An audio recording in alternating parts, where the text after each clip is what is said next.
Chapter 17. The Thunder Child. Had the Martians aimed not only along the road through Barnet, but also through Edgware and Waltham Abbey, and along the roads eastward to Southend and Shoeburyness, and south of the Thames to Deal and Broadstairs, poured the same frantic rout. If one could have hung that June morning in a balloon in the blazing blue above London, every northward and eastward road running out of the tangled maze of streets would have seemed stippled black with the streaming fugitives, each dot a human agony of terror and physical distress. I have set forth at length in the last chapter my brother's account of the road through Chipping Barnet, in order that my readers may realize how that swarming of black dots appeared to one of those concerned. Never before in the history of the world had such a mass of human beings moved and suffered together. The legendary hosts of Goths and Huns, the hugest armies Asia has ever seen, would have been but a drop in that current. And this was no disciplined march. It was a stampede gigantic and terrible, without order and without a goal. 6 million people unarmed and unprovisioned, driving headlong. It was the beginning of the rout of civilization, of the massacre of mankind. Directly below him the balloonist would have seen the network of streets far and wide, houses, churches, squares, crescents, gardens, already derelict, spread out like a huge map, and in the southward blotted. Over Ealing, Richmond, Wimbledon, it would have seemed as if some monstrous pen had flung ink upon the chart. Steadily, incessantly, each black splash grew and spread, shooting out ramifications this way and that, now banking itself against rising ground, now pouring swiftly over a crest into a new-found valley, exactly as a gout of ink would spread itself upon blotting paper. And beyond, over the blue hills that rise southward of the river, the glittering Martians went to and fro, calmly and methodically spreading their poison cloud over this patch of country, and then over that, laying it again with their steam jets when it had served its purpose, and taking possession of the conquered country. They do not seem to have aimed at extermination so much as at complete demoralization and the destruction of any opposition. They exploded any stores of powder they came upon, cut every telegraph, and wrecked the railways here and there. They were hamstringing mankind. They seemed in no hurry to extend the field of their operations, and did not come beyond the central part of London all that day. It is possible that a very considerable number of people in London stuck to their houses through Monday morning. Certain it is that many died at home, suffocated by the black smoke. Until about midday, the Pool of London was an astonishing scene. Steamboats and shipping of all sorts lay there, tempted by the enormous sums of money offered by fugitives, and it is said that many who swam out to these vessels were thrust off with boat hooks and drowned. About 1 o'clock in the afternoon, the thinning remnant of a cloud of the black vapour appeared between the arches of Blackfriars Bridge. At that the pool became a scene of mad confusion, fighting, and collision, and for some time a multitude of boats and barges jammed in the northern arch of the Tower Bridge, and the sailors and lightermen had to fight savagely against the people who swarmed upon them from the riverfront. People were actually clambering down the piers of the bridge from above. When, an hour later, a Martian appeared beyond the clock tower and waded down the river, nothing but wreckage floated above Limehouse. Of the falling of the 5th cylinder I have presently to tell.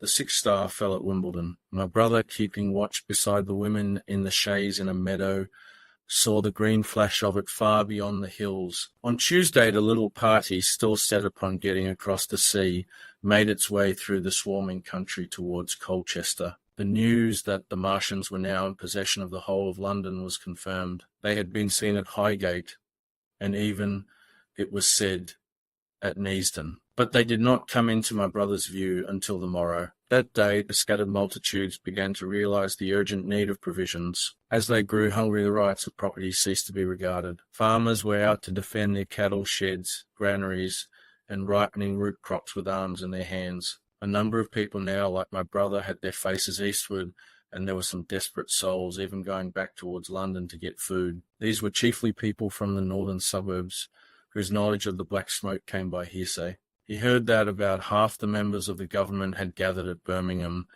and that enormous quantities of high explosives were being prepared to be used in automatic mines across the Midland counties. He was also told that the Midland Railway Company had replaced the desertions of the first day's panic, had resumed traffic, and was running northward trains from St. Albans to relieve the congestion of the home counties. There was also a placard in Chipping Ongar announcing that large stores of flour were available in the northern towns, and that within 24 hours bread would be distributed among the starving people in the neighbourhood. But this intelligence did not deter him from the plan of escape he had formed, and the three pressed eastward all day, and heard no more of the bread distribution than this promise. Nor, as a matter of fact, did anyone else hear more of it. That night fell the seventh star, falling upon Primrose Hill. It fell while Miss Elphinstone was watching, for she took that duty alternately with my brother. She saw it. On Wednesday, the three fugitives, they had passed the night in a field of unripe wheat,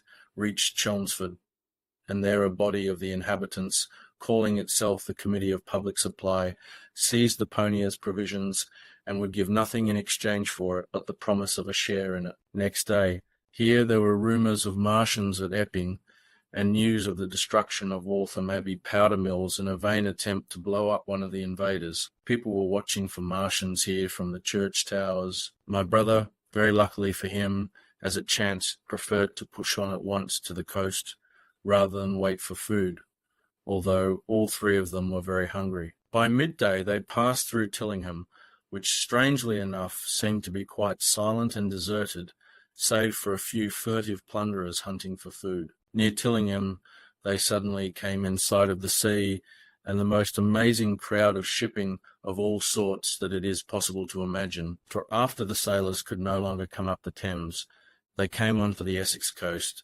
to Harwich and Walton and Clacton, and afterwards to Foulness and Shoebury, to bring off the people. They lay in a huge sickle-shaped curve that vanished into mist at last towards the Naze. Close inshore was a multitude of fishing smacks, English, Scotch, French, Dutch, and Swedish, steam launches from the Thames, yachts, electric boats, and beyond were ships of larger burden, a multitude of filthy colliers, trim merchantmen, cattle ships, passenger boats, petroleum tanks, ocean tramps, an old white transport even, neat white and grey liners from Southampton and Hamburg, and along the blue coast across the Blackwater my brother could make out dimly a dense swarm of boats chaffering with the people on the beach, a swarm which also extended up the Blackwater almost to Malden. About a couple of miles out lay an ironclad, very low in the water almost, to my brother's perception, like a waterlogged ship. This was the Ram Thunderchild. It was the only warship in sight, but far away to the right over the smooth surface of the sea.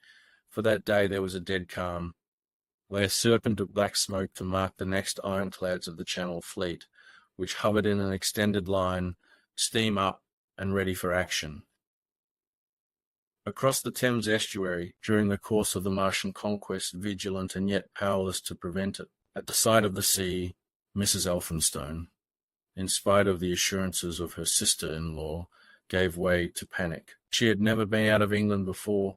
She would rather die than trust herself friendless in a foreign country, and so forth. She seemed, poor woman, to imagine that the French and the Martians might prove very similar. She had been growing increasingly hysterical, fearful, and depressed during the 2 days' journeyings. Her great idea was to return to Stanmore. Things had been always well and safe at Stanmore. They would find George at Stanmore. It was with the greatest difficulty they could get her down to the beach, where presently my brother succeeded in attracting the attention of some men on a paddle steamer from the Thames. They sent a boat and drove a bargain for £36 for the three. The steamer was going, these men said, to Ostend. It was about 2 o'clock when my brother, having paid their fares at the gangway, found himself safely aboard the steamboat with his charges. There was food aboard, albeit at exorbitant prices, and the three of them contrived to eat a meal on one of the seats forward. There were already a couple of score of passengers aboard, some of whom had expended their last money in securing a passage,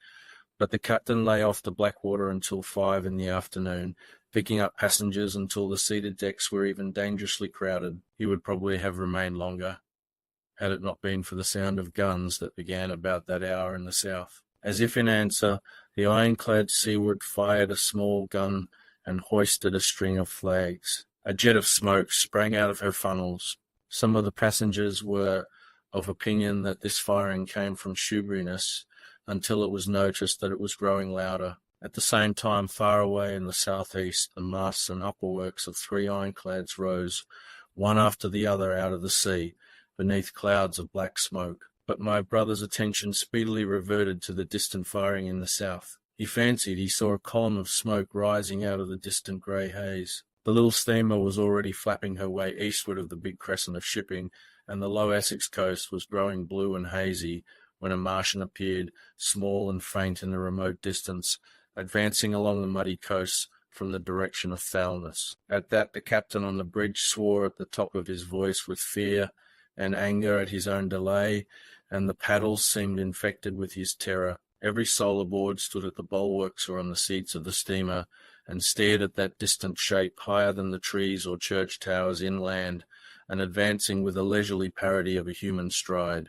It was the first Martian my brother had seen, and he stood more amazed than terrified, watching this Titan advancing deliberately towards the shipping, wading farther and farther into the water as the coast fell away. Then, far away beyond the crouch, came another, striding over some stunted trees, and then yet another, still farther off, wading deeply through a shiny mudflat that seemed to hang halfway up between sea and sky. They were all stalking seaward, as if to intercept the escape of the multitudinous vessels that were crowded between Foulness and the Naze. In spite of the throbbing exertions of the engines of the little paddle boat and the pouring foam that her wheels flung behind her, she receded with terrifying slowness from this ominous advance. Glancing northwestward, my brother saw the large crescent of shipping already writhing with the approaching terror, one ship passing behind another coming round from broadside to end on, steamships whistling and giving off volumes of steam,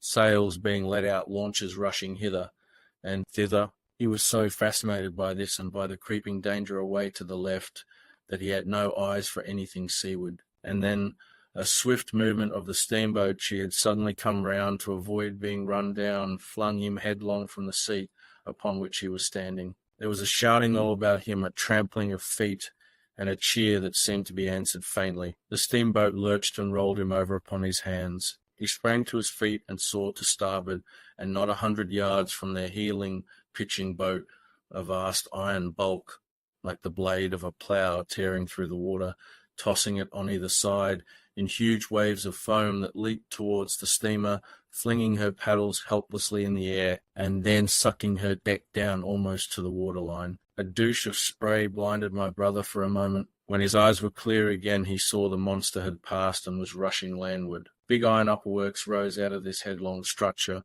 and from that twin funnels projected and spat a smoking blast shot with fire. It was the torpedo ram, Thunder Child, steaming headlong, coming to the rescue of the threatened shipping. Keeping his footing on the heaving deck by clutching the bulwarks, my brother looked past this charging Leviathan at the Martians again, and he saw the 3 of them now close together, and standing so far out to sea that their tripod supports were almost entirely submerged. Thus sunken, and seen in remote perspective, they appeared far less formidable than the huge iron bulk, in whose wake the steamer was pitching so helplessly. It would seem they were regarding this new antagonist with astonishment. To their intelligence, it may be, the giant was even such another as themselves. The Thunder Child fired no gun, but simply drove full speed towards them. It was probably her not firing that enabled her to get so near the enemy as she did. They did not know what to make of her. One shell,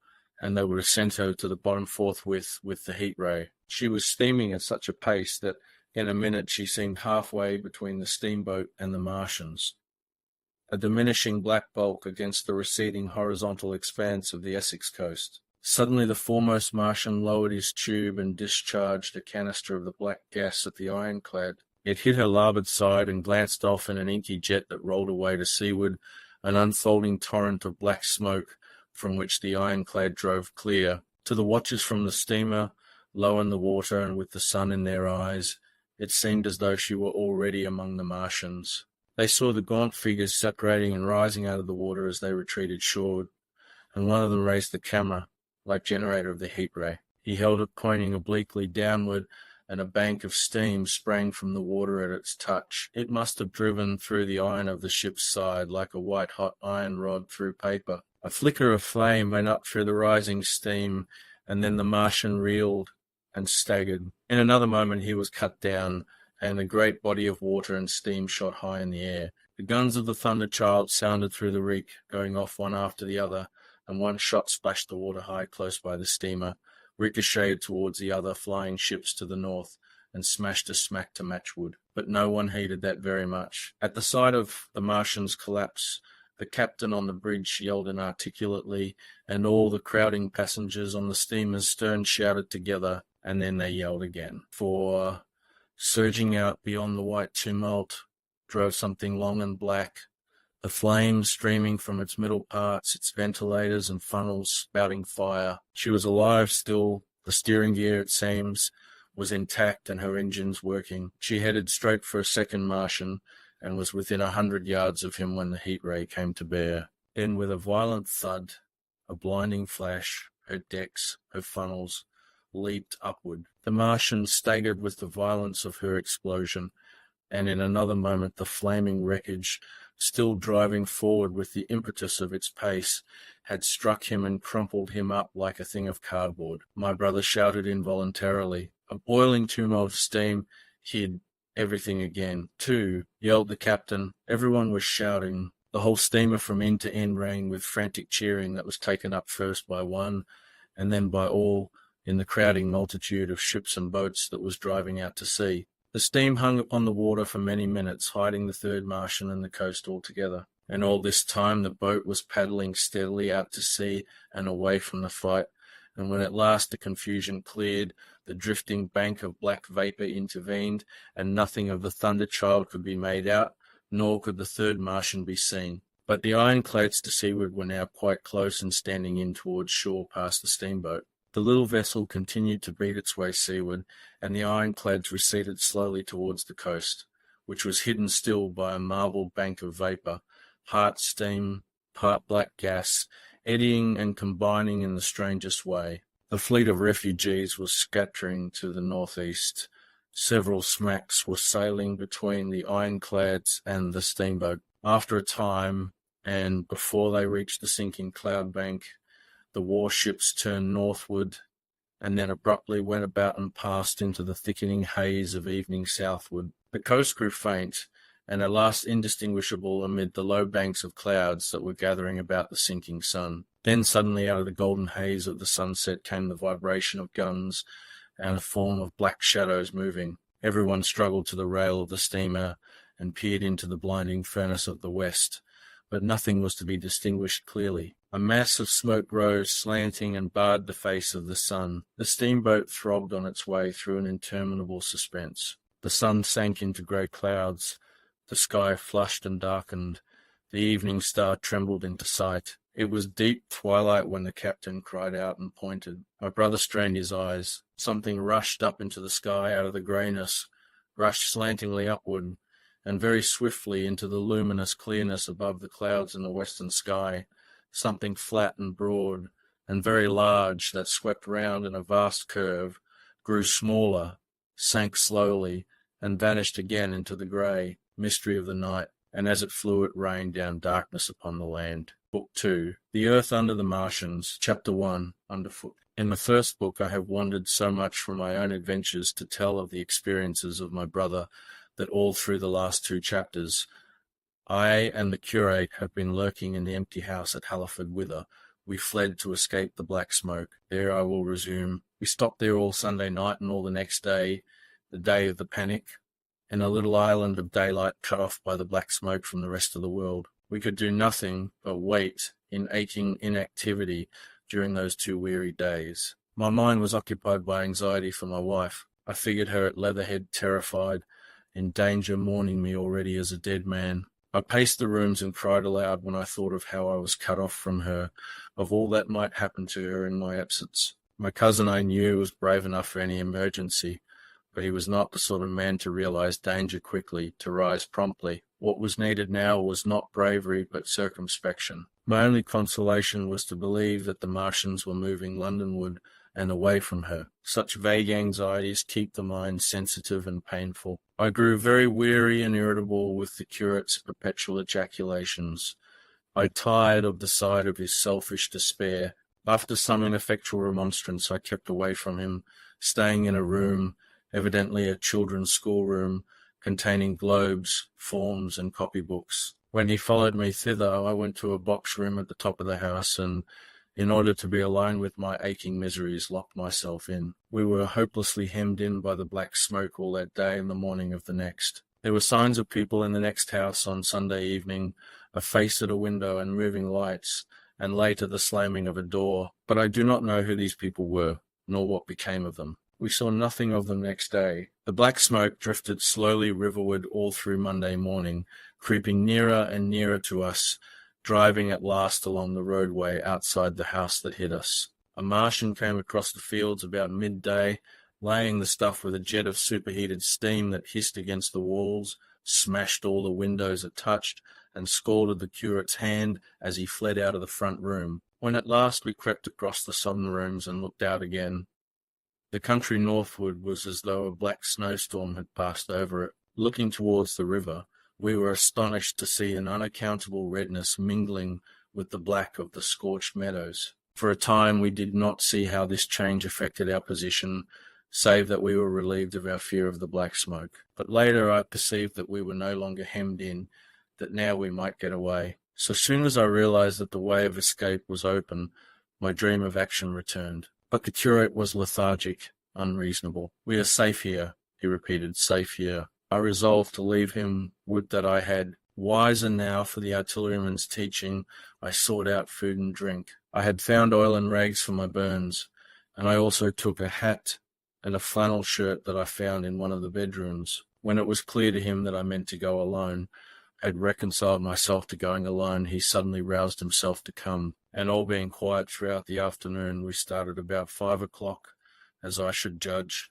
along the blackened road to Sunbury. In Sunbury, and at intervals along the road, were dead bodies lying in contorted attitudes, horses as well as men, overturned carts and luggage, all covered thickly with black dust. That poor cindery powder made me think of what I had read of the destruction of Pompeii. We got to Hampton Court without misadventure, our minds full of strange and unfamiliar appearances, and at Hampton Court our eyes were relieved to find a patch of green that had escaped the suffocating drift. We went through Bushy Park, with its deer going to and fro under the chestnuts, and some men and women hurrying in the distance towards Hampton, and so we came to Twickenham. These were the first people we saw. Away across the road, the woods beyond Ham and Petersham was still afire. Twickenham was uninjured by either heat ray or black smoke, and there were more people about here, though none could give us news. For the most part they were like ourselves, taking advantage of a lull to shift their quarters. I have an impression that many of the houses here were still occupied by scared inhabitants, too frightened even for flight. Here too the evidence of a hasty rout was abundant along the road. I remember most vividly 3 smashed bicycles in a heap, pounded into the road by the wheels of subsequent carts. We crossed Richmond Bridge about 8:30. We hurried across the exposed bridge, of course, but I noticed floating down the stream a number of red masses, some many feet across. I did not know what these were. There was no time for scrutiny, and I put a more horrible interpretation on them than they deserved. Here again on the Surrey side were black dust that had once been smoke and dead bodies, a heap near the approach to the station, but we had no glimpse of the Martians until we were some way towards Barnes. We saw in the blackened distance a group of 3 people running down a side street towards the river, but otherwise it seemed deserted. Up the hill Richmond town was burning briskly. Outside the town of Richmond there was no trace of the black smoke. Then suddenly, as we approached Kew, came a number of people running, and the upper works of a Martian fighting machine loomed in sight over the housetops, not 100 yards away from us. We stood aghast at our danger, and had the Martian looked down we must immediately have perished. We were so terrified that we dared not go on, but turned aside and hid in a shed in a garden. There the curate crouched, weeping silently and refusing to stir again. But my fixed idea of reaching Leatherhead would not let me rest, and in the twilight I ventured out again. I went through a shrubbery and along a passage beside a big house standing in its own grounds, and so emerged upon the road towards Kew. The curate I left in the shed, but he came hurrying after me. That second start was the most foolhardy thing I ever did, for it was manifest the Martians were about us. No sooner had the curate overtaken me than we saw either the fighting machine we had seen before or another, far away across the meadows, in the direction of Kew Lodge. 4 or 5 little black figures hurried before it across the green-grey of the field, and in a moment it was evident this Martian pursued them. In 3 strides he was among them, and they ran radiating from his feet in all directions. He used no heat ray to destroy them, but picked them up one by one. Apparently he tossed them into the great metallic carrier which projected behind him, much as a workman's basket hangs over his shoulder. It was the first time I realized that the Martians might have any other purpose than destruction with defeated humanity. We stood for a moment, petrified, then turned and fled through a gate behind us into a walled garden, fell into, rather than found, a fortunate ditch, and lay there, scarce daring to whisper to each other until the stars were out. I suppose it was nearly 11 o'clock before we gathered courage to start again, no longer venturing into the road, but sneaking along hedgerows and through plantations, and watching keenly through the darkness, he on the right and I on the left, for the Martians who seemed to be all about us. In one place we blundered upon a scorched and blackened area, now cooling and ashen, and a number of scattered dead bodies of men burned horribly about the heads and trunks, but with their legs and boots mostly intact, and of dead horses 50 feet, perhaps, behind a line of 4 ripped guns and smashed gun carriages. Sheen, it seemed, had escaped destruction, but the place was silent and deserted. Here we happened on no dead, though. The night was too dark for us to see into the side roads of the place. In Sheen, my companion suddenly complained of faintness and thirst, and we decided to try one of the houses. The first house we entered, after a little difficulty with the window, was a small semi-detached villa, and I found nothing eatable left in the place but some mouldy cheese. There was, however, water to drink, and I took a hatchet which promised to be useful in our next house, breaking. We then crossed to a place where the road turns towards Mortlake. Here there stood a white house within a walled garden, and in the pantry of this domicile we found a store of food, 2 loaves of bread in a pan, an uncooked steak, and the half of a ham. I give this catalogue so precisely because, as it happened, we were destined to subsist upon this store for the next fortnight. Bottled beer stood under a shelf, and there were 2 bags of haricot beans and some limp lettuces. This pantry opened into a kind of wash-up kitchen, and in this was firewood. There was also a cupboard in which we found nearly a dozen of burgundy tinned soups and salmon, and 2 tins of biscuits. We sat in the adjacent kitchen in the dark, for we dared not strike a light, and ate bread and ham, and drank beer out of the same bottle. The curate, who was still timorous and restless, was now, oddly enough, for pushing on, and I was urging him to keep up his strength by eating when the thing happened that was to imprison us. "It can't be midnight yet," I said.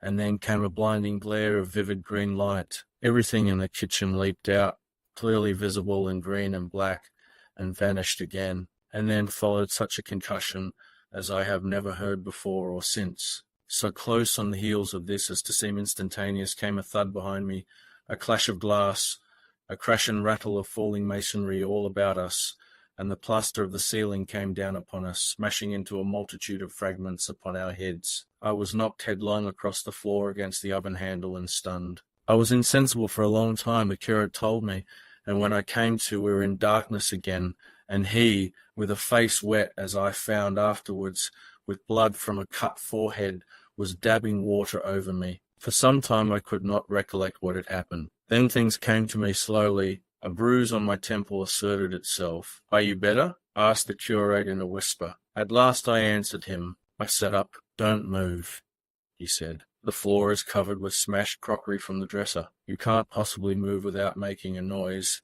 and I fancy they are outside." We both sat quite silent so that we could scarcely hear each other breathing. Everything seemed deadly still, but once something near us, some plaster or broken brickwork, slid down with a rumbling sound. Outside and very near was an intermittent metallic rattle. That said the curate, when presently it happened again. Yes, I said. But what is it? A Martian, said the curate. I listened again. It was not like the heat ray, I said, and for a time I was inclined to think one of the great fighting machines had stumbled against the house, as I had seen one stumble against the tower of Shepperton Church. Our situation was so strange and incomprehensible that for 3 or 4 hours, until the dawn came, we scarcely moved, and then the light filtered in, not through the window, which remained black, but through a triangular aperture between a beam and a heap of broken bricks in the wall behind us. The interior of the kitchen we now saw greyly for the first time.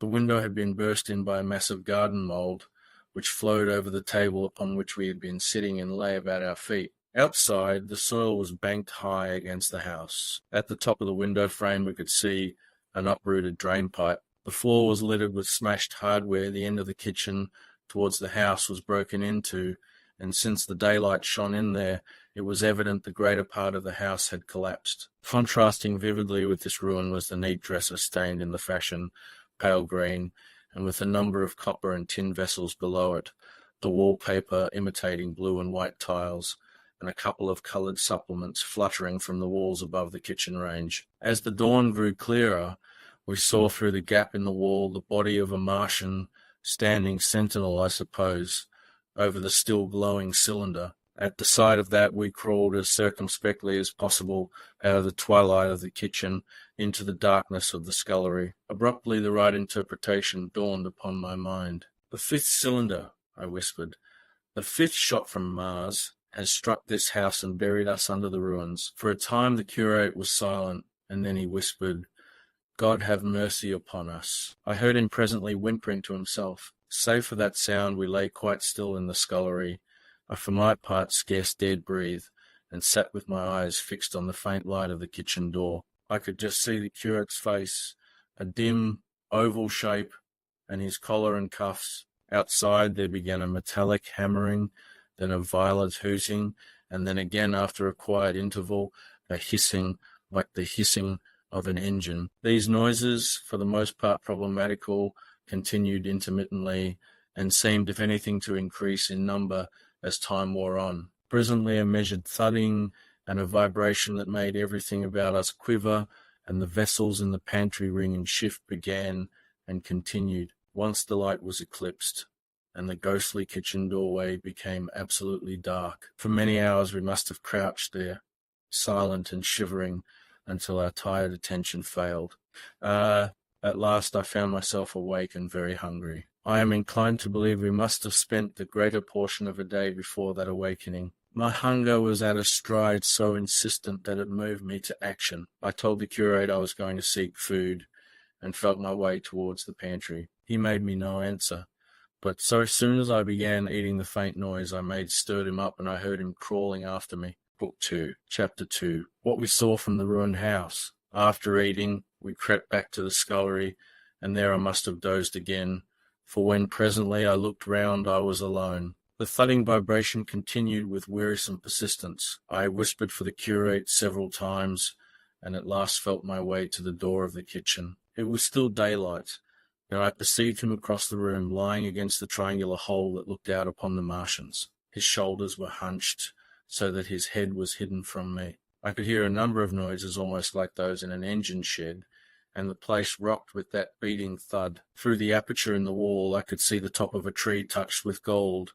and the warm blue of a tranquil evening sky. For a minute or so I remained watching the curate, and then I advanced, crouching and stepping with extreme care amid the broken crockery that littered the floor. I touched the curate's leg, and he started so violently that a mass of plaster went sliding down outside and fell with a loud impact. I gripped his arm, fearing he might cry out, and for a long time we crouched motionless. Then I turned to see how much of our rampart remained. The detachment of the plaster had left a vertical slit open in the debris, and by raising myself cautiously across a beam I was able to see out of this gap into what had been overnight a quiet suburban roadway. Vast indeed was the change that we beheld. The 5th cylinder must have fallen right into the midst of the house we had first visited. The building had vanished, completely smashed, pulverized, and dispersed by the blow. The cylinder lay now far beneath the original foundations, deep in a hole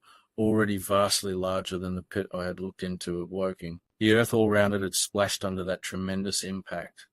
Splashed is the only word, and lay in heaped piles that hid the masses of the adjacent houses. It had behaved exactly like mud under the violent blow of a hammer. Our house had collapsed backward. The front portion, even on the ground floor, had been destroyed completely. By a chance, the kitchen and scullery had escaped, and stood buried now under soil and ruins, closed in by tons of earth on every side, save towards the cylinder. Over that aspect we hung now, on the very edge of the great circular pit the Martians were engaged in making. The heavy beating sound was evidently just behind us, and ever and again a bright green vapour drove up like a veil across our peephole. The cylinder was already opened in the centre of the pit, and on the farther edge of the pit, amid the smashed and gravel, heaped shrubbery, one of the great fighting machines, deserted by its occupant, stood stiff and tall against the evening sky. At first I scarcely noticed the pit and the cylinder, although it has been convenient to describe them first, on account of the extraordinary glittering mechanism I saw busy in the excavation, and on account of the strange creatures that were crawling slowly and painfully across the heaped mould near it. The mechanism it certainly was that held my attention first. It was one of those complicated fabrics that have since been called handling machines, and the study of which has already given such an enormous impetus to terrestrial invention. As it dawned upon me first, it presented a sort of metallic spider with 5 jointed agile legs, and with an extraordinary number of jointed levers, bars, and reaching and clutching tentacles about its body. Most of its arms were retracted, but with 3 long tentacles it was fishing out a number of rods, plates, and bars which lined the covering and apparently strengthened the walls of the cylinder. These, as it extracted them, were lifted out and deposited upon a level surface of earth behind it. Its motion was so swift, complex, and perfect that at first I did not see it as a machine, in spite of its metallic glitter. The fighting machines were coordinated and animated to an extraordinary pitch, but nothing to compare with this. People who have never seen these structures, and have only the ill-imagined efforts of artists or the imperfect descriptions of such eye-witnesses as myself to go upon, scarcely realize that living quality. I recall particularly the illustration of one of the first pamphlets to give a consecutive account of the war. The artist had evidently made a hasty study of one of the fighting machines, and there his knowledge ended. He presented them as tilted, stiff tripods, without either flexibility or subtlety, and with an altogether misleading monotony of effect. The pamphlet containing these renderings had a considerable vogue, and I mention them here simply to warn the reader against the impression they may have created. They were no more like the Martians I saw in action than a Dutch doll is like a human being. To my mind, the pamphlet would have been much better without them. At first, they say, the handling machine did not impress me as a machine, but as a crab-like creature with a glittering integument, the controlling Martian whose delicate tentacles actuated its movements, seeming to be simply the equivalent of the crab's cerebral portion. But then I perceived the resemblance of its grey-brown, shiny, leathery integument to that of the other sprawling bodies beyond, and the true nature of this dexterous workman dawned upon me. With that realization, my interest shifted to those other creatures, the real Martians. Already I had had a transient impression of these, and the first nausea no longer obscured my observation. Moreover, I was concealed and motionless, and under no urgency of action. They were, I now saw, the most unearthly creatures it is possible to conceive. They were huge round bodies, or rather, heads, about 4 feet in diameter, each body having in front of it a face. This face had no nostrils. Indeed, the Martians do not seem to have had any sense of smell, but it had a pair of very large dark-coloured eyes, and just beneath this a kind of fleshy beak. In the back of this head or body, I scarcely know how to speak of it, was the single tight tympanic surface, since known to be anatomically an ear, though it must have been almost useless in our dense air. In a group round the mouth were 16 slender, almost whip-like tentacles, arranged in 2 bunches of 8 each. These bunches have since been named rather aptly by that distinguished anatomist, Professor Howe's, the hands. Even as I saw these Martians for the first time, they seemed to be endeavouring to raise themselves on these hands, but of course with the increased weight of terrestrial conditions, this was impossible. There is reason to suppose that on Mars they may have progressed upon them with some facility. The internal anatomy, I may remark here, as dissection has since shown, was almost equally simple. The greater part of the structure was the brain, sending enormous nerves to the eyes, ear, and tactile tentacles. Besides this were the bulky lungs into which the mouth opened, and the heart and its vessels. The pulmonary distress caused by the denser atmosphere and greater gravitational attraction was only too evident in the convulsive movements of the outer skin. And this was the sum of the Martian organs. Strange as it may seem to a human being, all the complex apparatus of digestion which makes up the bulk of our bodies did not exist in the Martians. They were heads, merely heads. Entrails they had none. They did not eat, much less digest. Instead, they took the fresh, living blood of other creatures and injected it into their own veins. I have myself seen this being done, as I shall mention in its place, but squeamish as I may seem, I cannot bring myself to describe what I could not endure, even to continue watching. Let it suffice to say, blood obtained from a still living animal, in most cases from a human being, was run directly by means of a little pipette into the recipient canal. The bare idea of this is no doubt horribly repulsive to us, but at the same time I think that we should remember how repulsive our carnivorous habits would seem to an intelligent rabbit. The physiological advantages of the practice of injection are undeniable if one thinks of the tremendous waste of human time and energy occasioned by eating and the digestive process. Our bodies are half made up of glands and tubes and organs occupied in turning heterogeneous food into blood. The digestive processes and their reaction upon the nervous system sap our strength and colour our minds. Men go happy or miserable as they have healthy or unhealthy livers or sound gastric glands. But the Martians were lifted above all these organic fluctuations of mood and emotion. Their undeniable preference for men as their source of nourishment is partly explained by the nature of the remains of the victims they had brought with them as provisions from Mars. These creatures,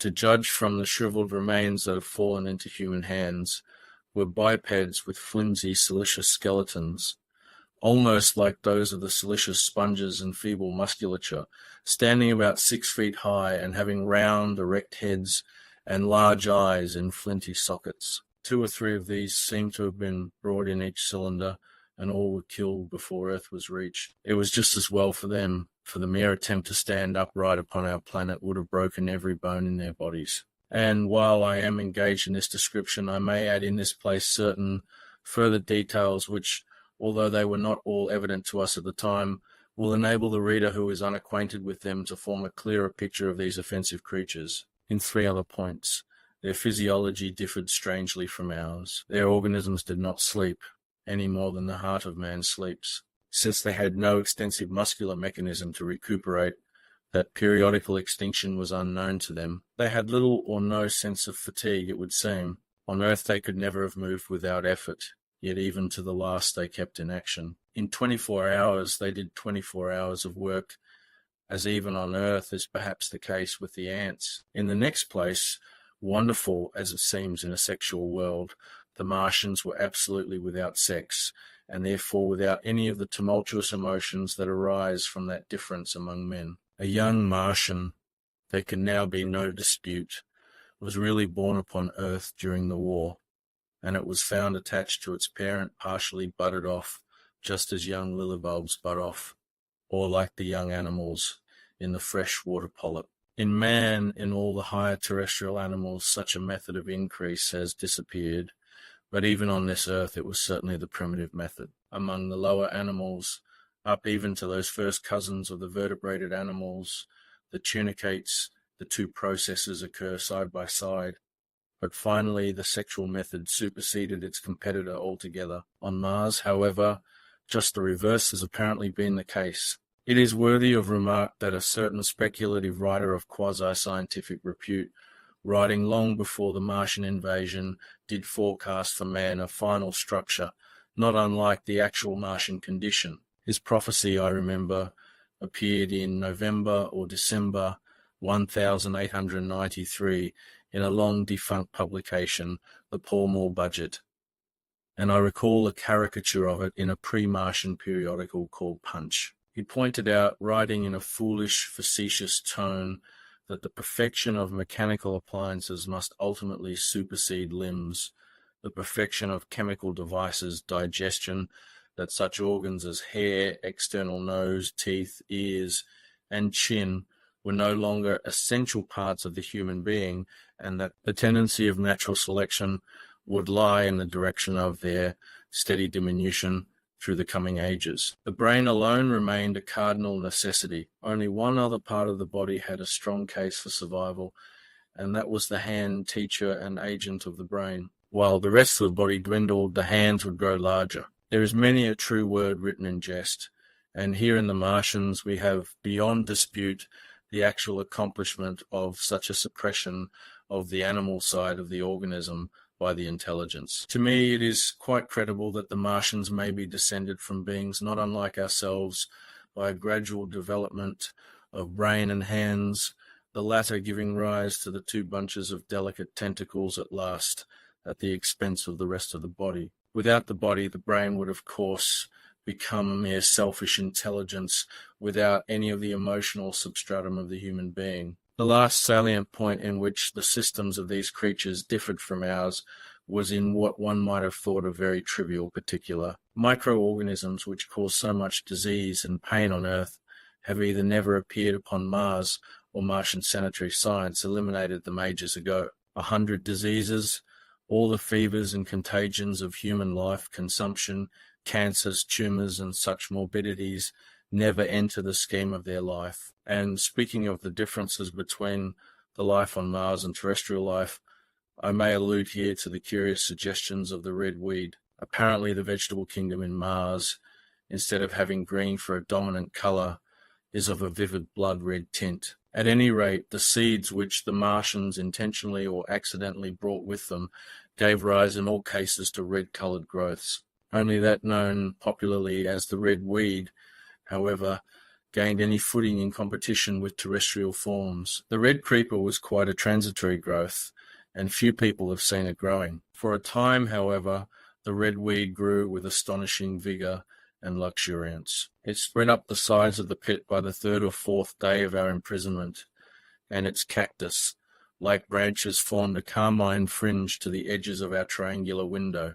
And afterwards I found it broadcast throughout the country, and especially wherever there was a stream of water. The Martians had what appears to have been an auditory organ, a single round drum at the back of the head, body, and eyes with a visual range not very different from ours, except that, according to Phillips, blue and violet were as black to them. It is commonly supposed that they communicated by sounds and tentacular gesticulations. This is asserted, for instance, in the able but hastily compiled pamphlet, written evidently by someone not an eye, witness of Martian actions, to which I have already alluded, and which, so far, has been the chief source of information concerning them. Now, no surviving human being saw so much of the Martians in action as I did. I take no credit to myself for an accident, but the fact is so, and I assert that I watched them closely time after time, and that I've seen 4, 5, and on 6 of them sluggishly performing the most elaborately complicated operations together without either sound or gesture. Their peculiar hooting invariably preceded feeding.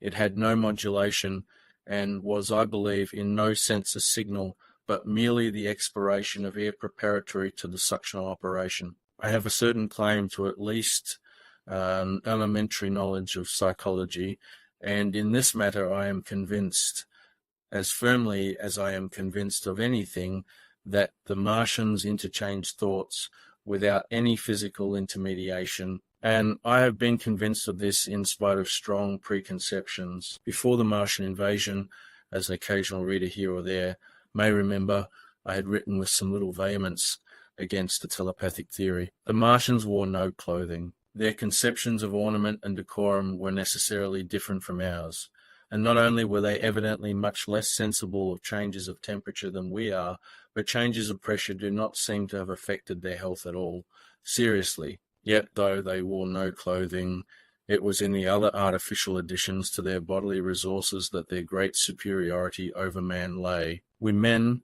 with our bicycles and road skates, our Lilienthal soaring machines, our guns and sticks and so forth, are just in the beginning of the evolution that the Martians have worked out. They have become practically mere brains, wearing different bodies according to their needs, just as men wear suits of clothes and take a bicycle in a hurry or an umbrella in the wet. And of their appliances, perhaps nothing is more wonderful to a man than the curious fact that what is the dominant feature of almost all human devices in mechanism is absent. The wheel is absent. Among all the things they brought to earth, there is no trace or suggestion of their use of wheels. One would have at least expected it in locomotion. And in this connection, it is curious to remark that even on this earth, nature has never hit upon the wheel or has preferred other expedients to its development. And not only did the Martians either not know of, which is incredible, or abstain from the wheel, but in their apparatus singularly little use is made of the fixed pivot or relatively fixed pivot, with circular motions thereabout confined to one plane. Almost all the joints of the machinery present a complicated system of sliding parts moving over small but beautifully curved friction bearings. And while upon this matter of detail, it is remarkable that the long leverages of their machines are in most cases actuated by a sort of sham musculature of the discs in an elastic sheath. These discs become polarized and drawn closely and powerfully together when traversed by a current of electricity.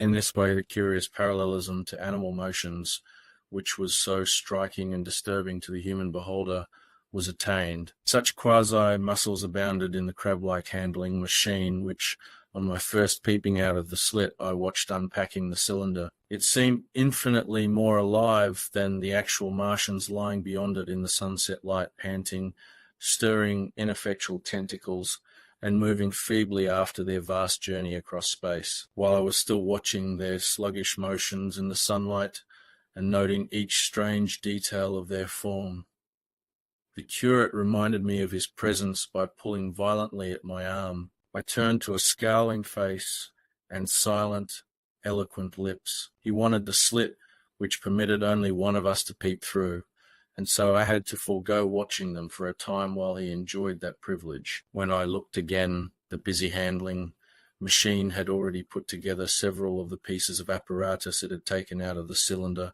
into a shape having an unmistakable likeness to its own, and down on the left a busy little digging mechanism had come into view, emitting jets of green vapor, and working its way round the pit, excavating and embanking in a methodical and discriminating manner. This it was which had caused the regular beating noise and the rhythmic shocks that had kept our ruinous refuge quivering. It piped and whistled as it worked. So far as I could see, the thing was without a directing Martian at all.